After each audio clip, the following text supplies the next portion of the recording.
In this video, I'll show you how to enroll users into your Möbius class with the Enroll Users option. Note that if you've enabled self-enrollment for your class, students can enroll themselves. Check out the Manage Student Enrollment Help topic and video guide for more information on this. In addition to self-enrollment, you can establish an LTI connection to enroll users into your class from your learning management system. Contact your organization's Möbius administrator for help with this.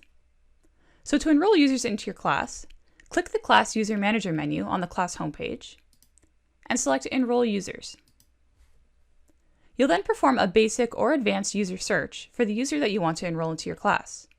You can check out the Search for a User help topic and video guide for more tips on performing a user search.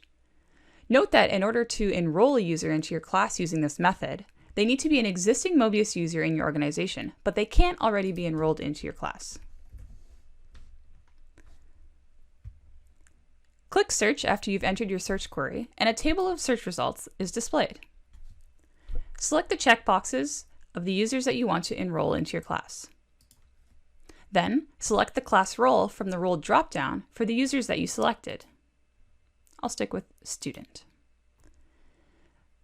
After clicking Enroll, you'll receive a success message stating that the selected users have been successfully enrolled into your class. And that's how you enroll users using the Enroll Users option. Thanks for watching. We hope you found this video to be helpful. Want to see what else you can do in Möbius? Be sure to check out the links to the Möbius online help in the video description, as well as our other Möbius video guides. Subscribe to the DigitalEd channel to be the first to know when a new video comes out. And don't forget to hit that like button.